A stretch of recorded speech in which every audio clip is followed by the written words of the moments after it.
I'm Monique Morgan from the Department of English at Indiana University. My Bottleneck lesson was for English L312, Literary History 2, which is a survey course for English majors. So my particular bottleneck is unreliable narration, and that's a specific kind of irony in which the narrator, the storyteller, has knowledge or values that don't line up with what we think the author's knowledge and values might be. There are two main errors that students fall into here. One is to not notice it at all.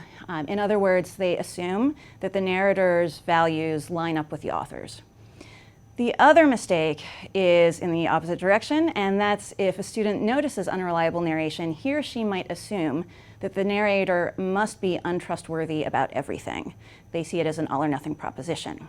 And so I try to give them tools to both notice it and have a more nuanced understanding of a mixture of reliability and unreliability.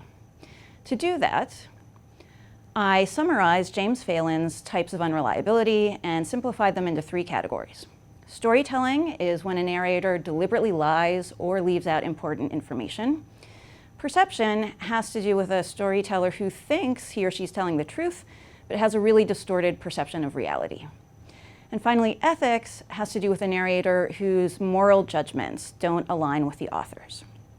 After laying out these categories, I gave specific literary examples of each of them, and then I walked the students through specific types of textual clues that might point to each of these three types of unreliability. I had three kinds of assessments. One was a call-out cat. So I passed out 3 color-coded flashcards to each student. One corresponded to storytelling, one to perception, and one to ethics. I then read aloud a passage from the text for that day and asked students to raise the color-coded card anytime they thought they heard a particular kind of unreliable narration. At the end of class, I offered them a meme cat.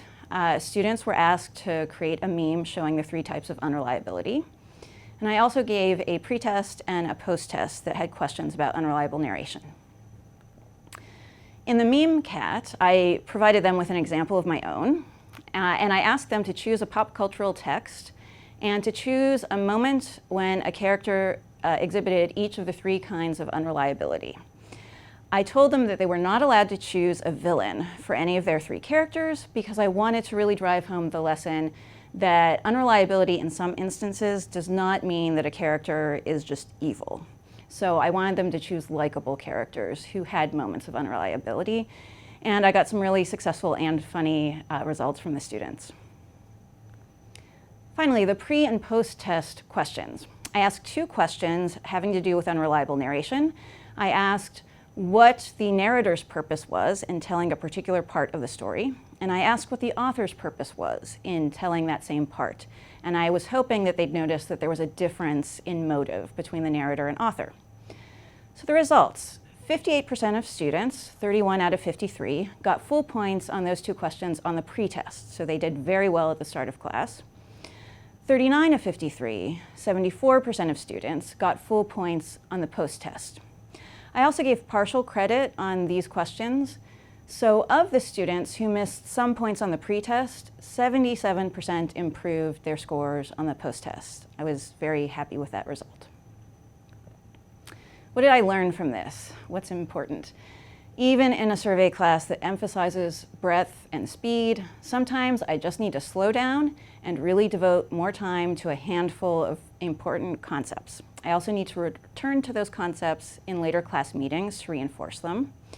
And I need to offer a variety of ways for students to practice their knowledge. What went well? Students were very engaged in class, especially during the call-out cat.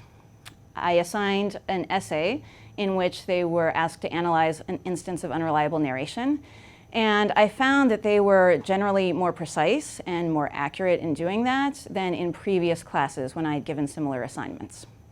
And I found myself thinking about unreliable narration more precisely and concretely. What would I change?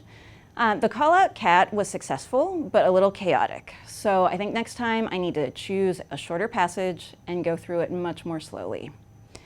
And while the essay assignment on unreliable narration was on the whole successful, I think it would work even better later in the semester after they've had a few more and more challenging examples of unreliable narration.